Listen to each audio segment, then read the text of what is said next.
Subscribe कीजिए civil engineer एफबीएच channel को और बेल आइकन को प्रेस कीजिए ताकि आपको पता चल जाए जब मैं अपनी नई वीडियो अपलोड करता हूं। हेलो दोस्तों, स्वागत है आपका आपके अपने यूट्यूब चैनल सिविल इंजीनियर एफबीएच में। जैसा कि आप जानते हैं, वीडियो के टाइटल से आपने देख ही लिया होगा कि जो हमारी आज की वीडियो है वो है सिविल इंजीनियरिंग इंटरव्यू क्वेश्चंस। दोस्तों, इससे पहले कि हम वीडियो स्टार्ट करें, मैं आपको ये बताना चाहता हूं कि आप लाइक करें वीडियो को, सब्सक्राइब कीजिए चैनल को, क्योंकि ऐसे मैंने ऑलरेडी 4 पार्ट बनाए हुए हैं सिविल इंजीनियरिंग इंटरव्यू क्वेश्चंस के, लेकिन आज मैं 5th पार्ट बना रहा हूं। तो आप सब्सक्राइब कीजिए चैनल को और बेल आइकन को दबाइए ताकि आपको आने वाले वीडियोस के बारे में जानकारी मिल सके। सो आ जाते हैं क्वेश्चन नंबर 1 पे। Question number one is what is the minimum area of steel used in column. जब हम कॉलम डिजाइन कर रहे होते हैं तो वहां पर जो है मिनिमम एरिया ऑफ स्टील क्या प्रोवाइड करना होता है। फॉर एग्जाम्पल, हमारे पास ये कॉलम है, मिनिमम एरिया ऑफ स्टील जो प्रोवाइड करना होता है वो होता है 0.8% of gross area. Gross area जो कॉलम का है हमारा, उसका 0.8% प्रोवाइड करना होता है हमारे पास।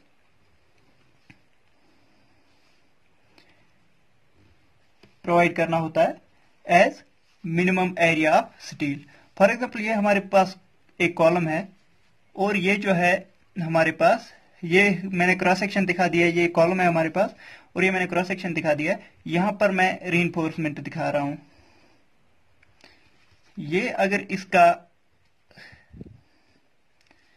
300 है और ये साइड है 400 का, फॉर एग्जाम्पल हमारे पास ये 300 का है, ये 400 का साइड है, तो 0.8% ऑफ ग्रॉस एरिया क्या का मतलब हमारे पास जो मिनिमम एरिया ऑफ स्टील है इस कॉलम के लिए एरिया ऑफ स्टील जो होगा वो होगा 0.8% है, तो 100 डिवाइड कर देंगे इनटू ग्रॉस एरिया इसका आ जाएगा। ग्रॉस एरिया रेक्टेंगल का होता है लेंथ इंटू ब्रेड्थ। यहां पर एक डायमेंशन ये है और दूसरा ये है, वो आ जाएगा 300 इंटू 400 करके आ जाएगा हमारा एरिया इसका। तो निकाल देंगे यहां पर हम 300 इंटू 400 इंटू 0.8 डिवाइड कर दिया 100, तो हमारा आ गया 960। 960 जो है हमारा mm² प्रोवाइड करना है minimum area of steel. 960 mm provide करना है मिनिमम एरिया ऑफ स्टील। फिर हमें खुद से डिसाइड करना है कि हमें कौन से नंबर ऑफ बार लगाने हैं, तो उसके हिसाब से निकल के आ जाएगा हमारा कि कितने बार हमें लगाने हैं, प्रोवाइड करने हैं इसमें। और आ जाते हैं नेक्स्ट पॉइंट पे, what is the maximum area of steel in the column. Maximum area कितना होता है? मैक्सिमम एरिया एक कॉलम में स्टील का कितना प्रोवाइड कर सकते हैं। यहां पर मैंने आंसर इसका लिखा हुआ है, जो मैक्सिमम एरिया है वो 6% of gross area of column होता है when bars are not lapped. अगर लैपिंग नहीं हुई है, अगर हमारे पास पूरे बार लगे हैं, यहां से यहां तक पूरे बार लगे हैं, लैपिंग नहीं की गई है, तो हमें 6% जो स्टील है यहां से यहां तक, अगर हमारा जो है हमने लैप नहीं किया है, पूरा बार यहां से यहां तक एक ही बार लगा है, यहां से यहां तक एक ही बार लगा है, चारों साइड से जो भी बार लगे हमारे, वहां पर लैपिंग हमें नहीं प्रोवाइड की है, तो हमें जो करना है, हमें 6% मैक्सिमम एरिया क्या है फिर 6% of gross area, 6% of gross area. तो हम यही एग्जांपल लेंगे, 6% ऑफ ग्रॉस एरिया आ गया 6 डिवाइड बाय 100 आ गया परसेंट का, इंटू करेंगे ग्रॉस एरिया आ गया, फिर से यहां 300 इंटू 400, तो जितना आ जाएगा वही आ जाएगा हमारा मैक्सिमम एरिया। अब देखो, अब अगर lapping when the bars are lapped, अगर लैप किया हुआ है, लैप तो आपको पता ही होगा। फॉर एग्जांपल, हमारे पास एक कॉलम है, हमारे पास यहां पर एक स्टील बार आया यहां से और यहां खत्म हो गया, तो फिर हम क्या करते हैं, हम ऐसे करके ऐसे क्रैंक यहां पर प्रोवाइड करते हैं, तो यहां पर जो है इन दो बार्स को लैप करते हैं, इसको कहते हैं लैप लेंथ, इसको कहते हैं लैप लेंथ। जो लैप लेंथ होता है यही इसी को कहते हैं लैपिंग। अब अगर हमने लैपिंग प्रोवाइड की है तो फिर 4% ऑफ ग्रास एरिया होता है हमारा मैक्सिमम एरिया। अगर लैपिंग प्रोवाइड की है तो 4% ऑफ ग्रास एरिया। 4% का हो गया, फॉर एग्जांपल इसी एग्जांपल के लिए लेंगे 4%, 4 डिवाइड बाई 100 इंटू 300 इंटू 400, ये करके हमारा जो आ जाएगा वो आ जाएगा area of steel, maximum area steel. तो आपको शॉर्ट में याद रखना है, minimum area of steel column के लिए 0.8% ऑफ ग्रास एरिया होता है। मैक्सिमम एरिया होता है, मैक्सिमम के लिए दो केस होते हैं। एक तो होता है अगर हमने लैपिंग प्रोवाइड नहीं की है तो 6%, अगर लैपिंग प्रोवाइड की है तो मैक्सिमम एरिया होता है 4%। अब आ जाते हैं नेक्स्ट क्वेश्चन पे।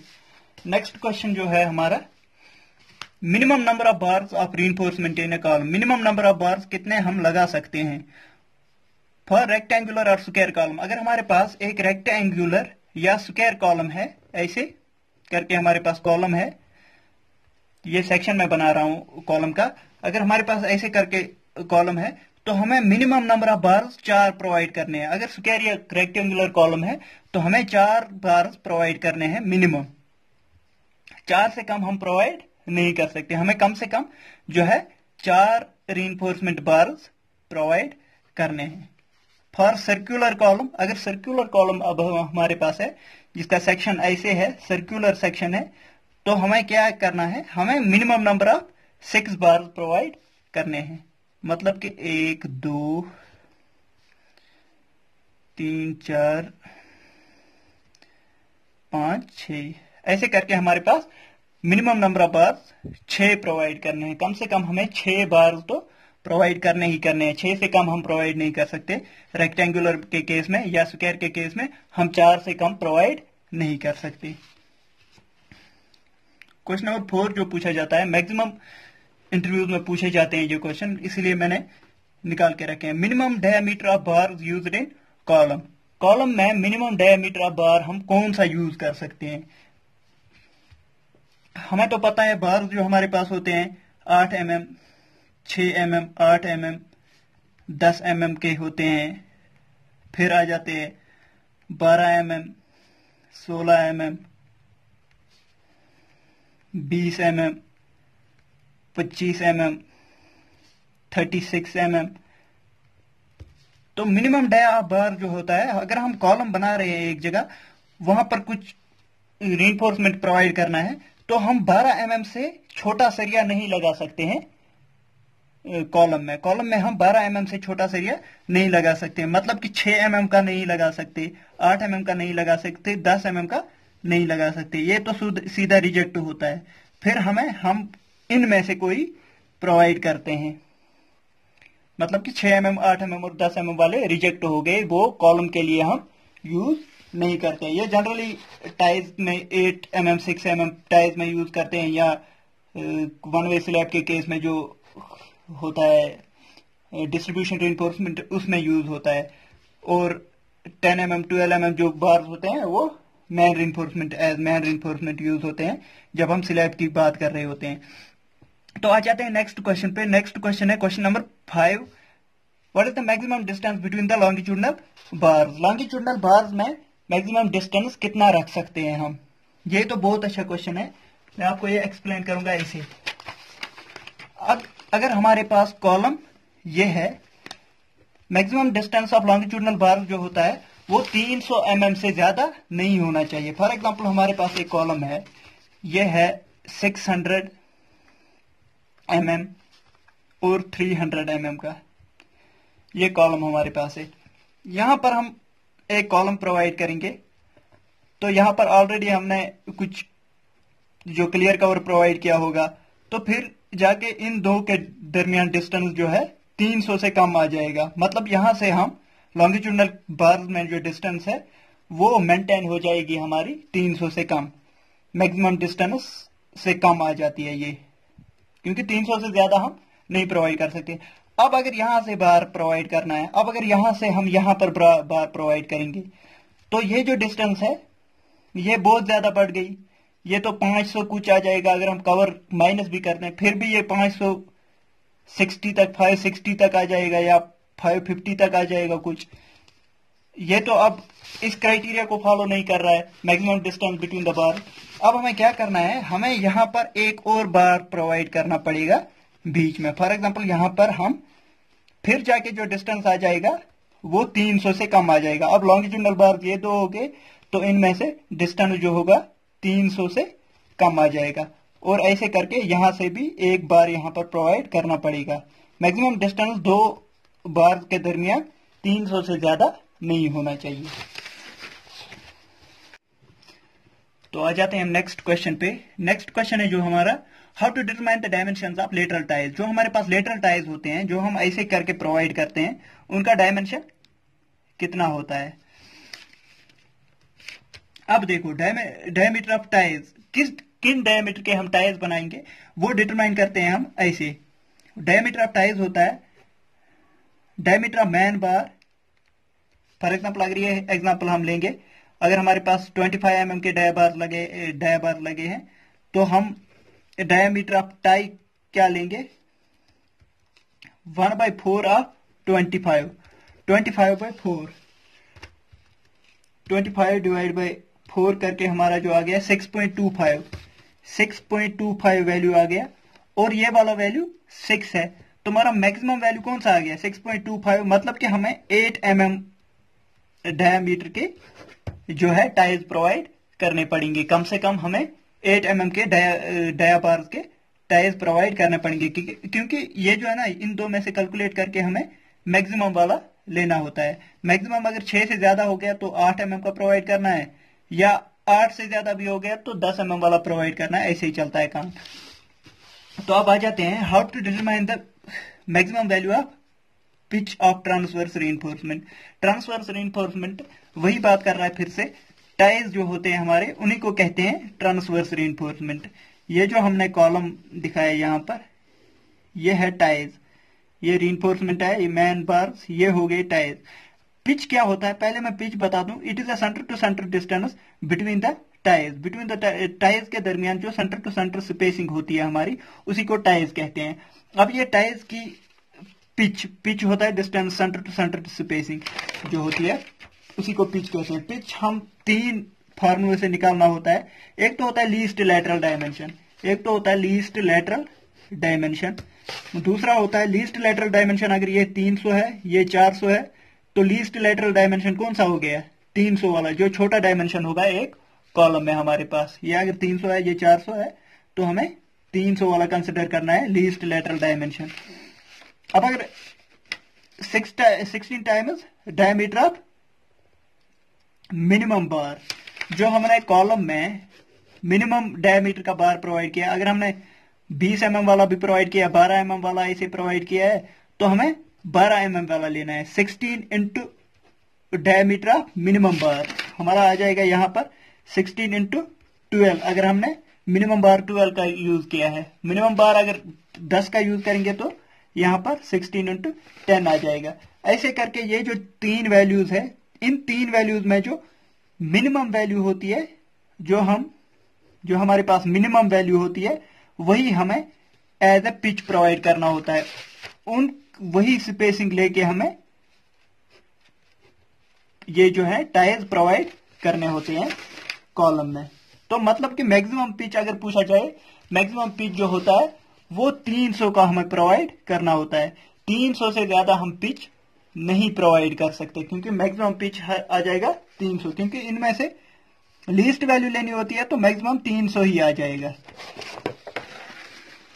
अब आ जाते हैं क्वेश्चन नंबर 8 जो हमारा है, what is slenderness ratio. Slenderness ratio क्या होता है, स्लेंडरनेस रेशियो क्या डेफिनेशन क्या है। स्लेंडरनेस रेशियो हम लैम्डा से डिटरमाइन करते हैं, लैम्डा से डिनोट करते हैं। उसका जो वैल्यू होता है वो होता है effective length upon least lateral dimension. Effective length जो होता है हमारा, ये एक्चुअल लेंथ नहीं होता। फॉर एग्जांपल हमारे पास कॉलम अगर ऐसे है, ये जो है ये इसका एक्चुअल लेंथ है, यहां से यहां तक इसका एक्चुअल लेंथ है। लेकिन ये जो है इफेक्टिव लेंथ निकल के आता है जब हम एंड कंडीशंस प्रोवाइड करते हैं। फॉर एग्जांपल जो हमारे पास अगर फिक्स्ड है दोनों साइड से कॉलम, तो L/2 होता है। अगर एक साइड से एक साइड से फिक्स्ड है एक साइड से फ्री है तो 2L होता है। अब अगर ऐसे ही एक साइड से फिक्स्ड है एक साइड से हिंज्ड है तो कुछ L/√2 होता है। और ऐसे करके 2-4 वैल्यूज और हैं। तो ऐसे करके हमारा इफेक्टिव लेंथ आ जाता है divide by least lateral dimension. जो कॉलम का हमारा लीस्ट लैटरल डायमेंशन है, अभी भी बताया मैंने, अगर ये 400 है ये 300 है तो लीस्ट लैटरल डायमेंशन 300 आ जाएगा। इसी को कहते हैं लैम्डा, जो स्लेंडरनेस रेशियो, इसी को कहते हैं effective length divide by least lateral dimension.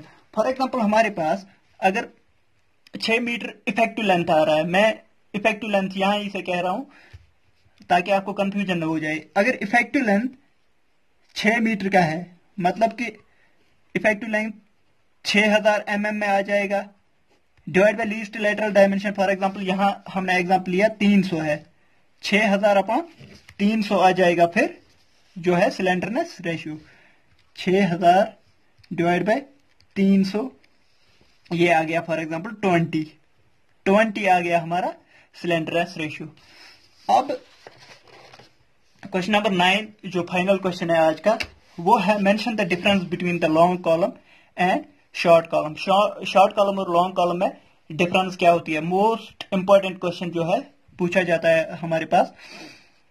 Slenderness ratio, ये जो लॉन्ग कॉलम है, लॉन्ग कॉलम और शॉर्ट कॉलम में डिफरेंस क्या होता है? लॉन्ग कॉलम जो होता है हमारा, उसका स्लेंडरनेस रेशियो जो है 12 से ज्यादा होता है। 12 से ज्यादा अगर वैल्यू आ गई तो उसे लॉन्ग कॉलम कहते हैं। लॉन्ग कॉलम जो है बकलिंग की वजह से फेल करता है। फॉर एग्जांपल मैं आपको यहां पर दिखाऊं, अगर हमारे पास ये है कॉलम 1, ये लॉन्ग कॉलम है, अगर इसका लैम्डा ग्रेटर देन 12 है तो ये अगर इस पे लोड लगता है तो ये बेंडिंग की वजह से फेल हो जाता है। अगर ये एक्चुअल पोजीशन है कॉलम की तो ऐसे करके बकल होने से ये फेल हो जाता है, ये फेल हो जाता है बकलिंग से।